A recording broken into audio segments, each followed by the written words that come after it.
Assalamualaikum warahmatullahi wabarakatuh. Perkenalkan, nama saya Dimas Wahyu Ardiansyah dengan NIM 41422010013. Di sini saya akan menjelaskan mengenai TB2 saya dengan judul penerapan algoritma SPM, Decision Tree, Random Forest, dan K-means dalam prediksi depresi mahasiswa. Pada daftar isi di sini ada import. Yang pertama ada import dataset.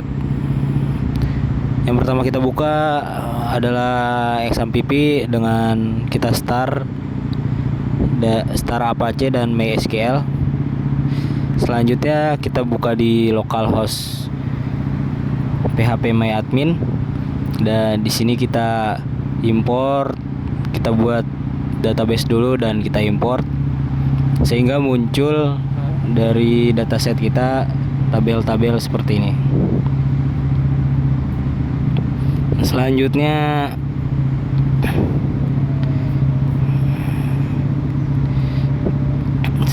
kita import CSV.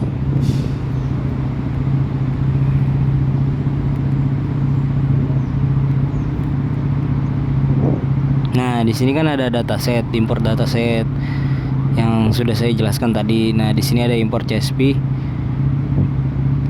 Kita bisa lihat di sini pertama kita import pandas CSV.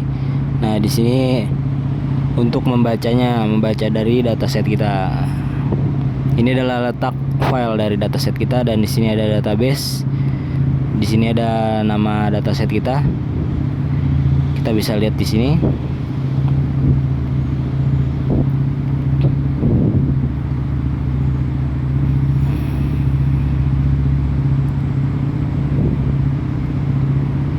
Nah, jika sudah seperti ini, maka tandanya sudah berhasil kebaca.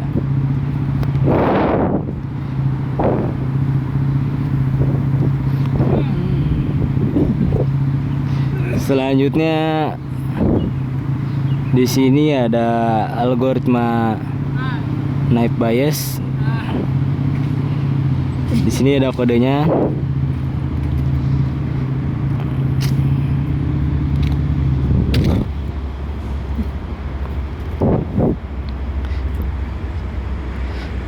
Selanjutnya di sini ada algoritma naive Bayes. Yang pertama di sini kita membaca dari file dataset kita. Kita import pandas, numpy, matplotlib. Dan di sini untuk membacanya dfhead kita menunjukkan 11 dari dataset kita. Lalu dfinfo field di sini menunjukkan persebaran data, visual persebaran data. Lalu di sini ada dari gender menampilkan 11 data.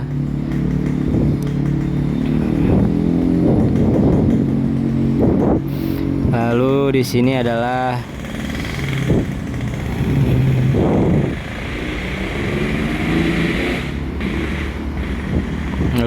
memasukkan algoritma naive Bayes.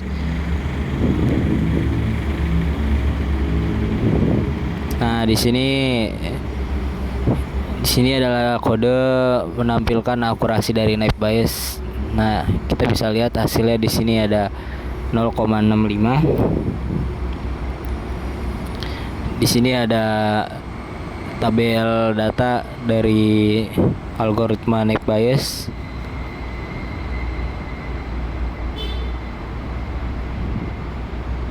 Nah, di sini ada persebaran data latih usia dengan depresi.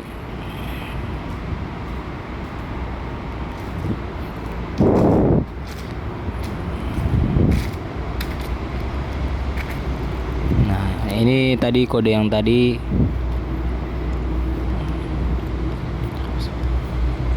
Selanjutnya kita ke algoritma K-means, kode algoritma K-means.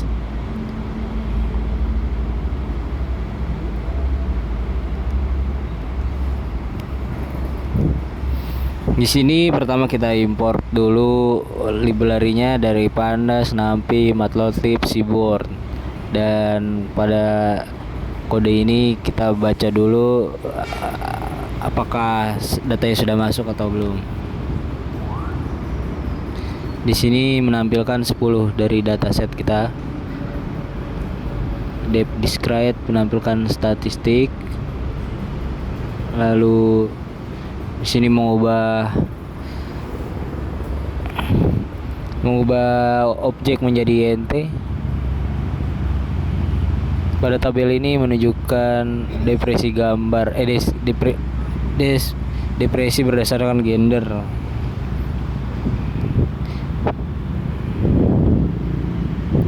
Lalu di sini kita gabungkan semua kolom numerik yang ingin ditampilkan.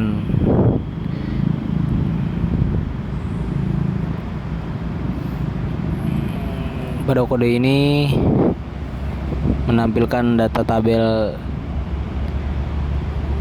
atau heat map dari dataset kita. Di sini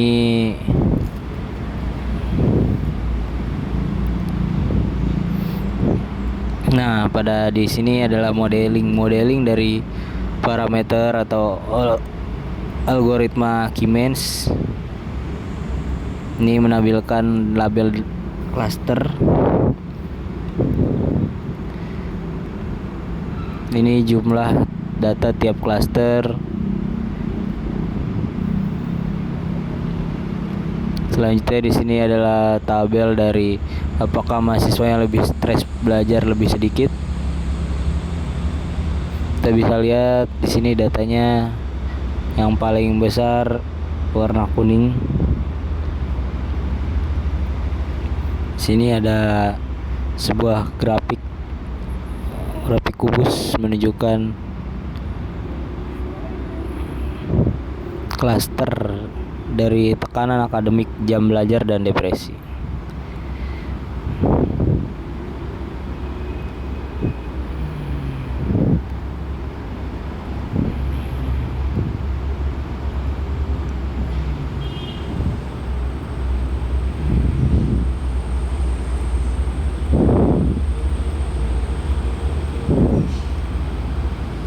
Selanjutnya di sini ada KNN.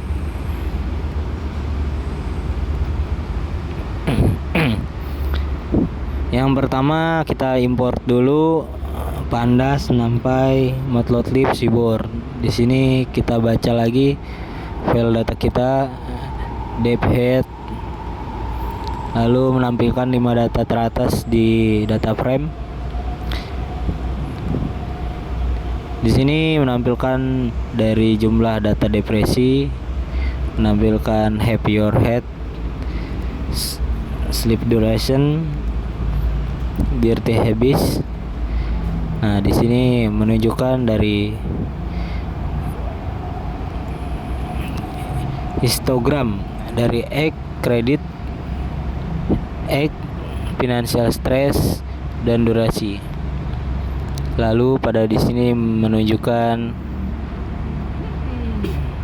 grafik jumlah mahasiswa berdasarkan gender. Paling banyak di sini adalah male.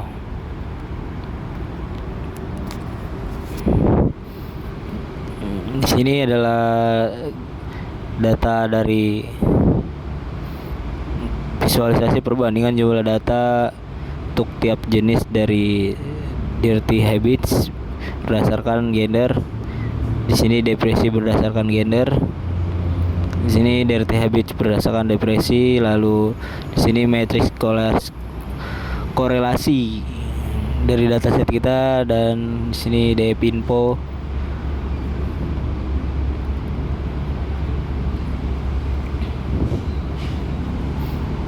Nah, selanjutnya di sini adalah modeling dari KNN atau Knightboard Classifier. Ini menampilkan data testing, menampilkan akurasi train set dan test set.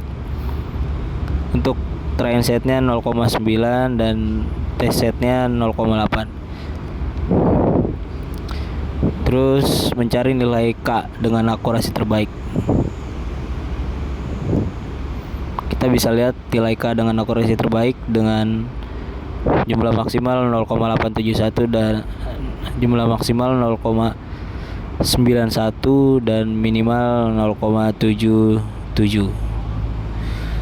Di sini adalah grafik dari akurasi terbaik dari jumlah tetangga. Nah, kita bisa ngeprint akurasi terbaiknya untuk memastikan di sini menampilkan 0,91 dengan nilai K 14.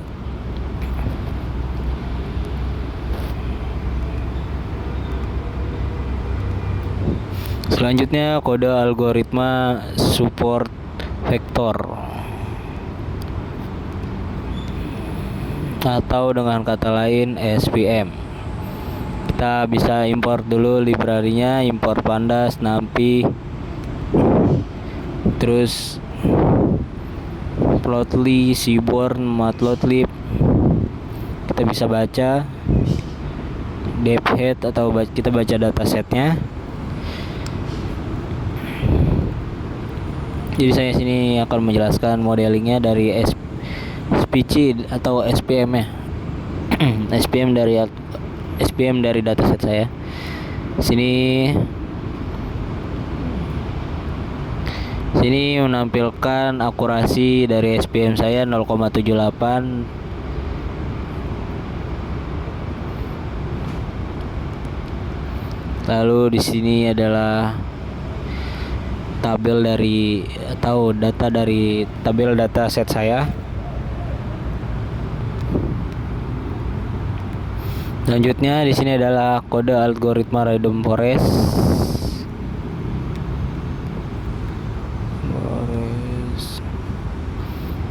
Seperti biasa kita import dulu library-nya pandas, numpy, plotly, matplotlib, dan di sini membaca dari data saya.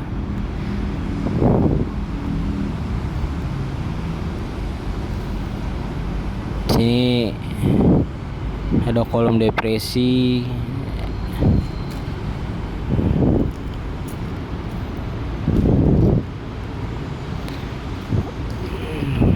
Selanjutnya di sini ada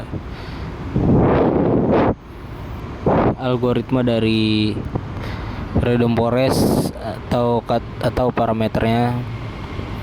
Di sini mendapatkan akurasi berjumlah 0,76 dan pada tabel coefficient matrix random forest ini adalah tabelnya. Lalu ini adalah grafik dari persebaran data latih pressure versus study horse.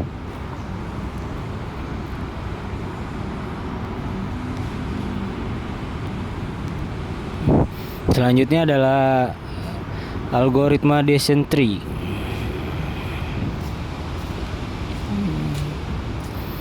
Seperti biasa kita import dulu semuanya library, lalu kita baca. Dan di sini adalah kita bisa menampilkan akurasi dari descent tree yang berjumlah 67%. Sini saya membuat grafik pohon dari algoritma descent tree yang dimana ada academic pressure, study horse, financial stress, dan age.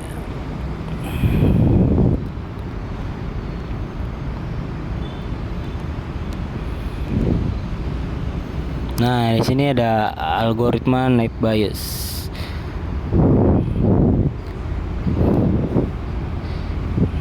Algoritma naive Bayes di sini ada akurasinya yang kita bisa lihat 0,65, dan di sini ada coefficient matrix naive Bayes dan tabel dari atau grafik dari usia versus depresi. Nah, ini ada hasil algoritma K-means, ada depresi berdasar render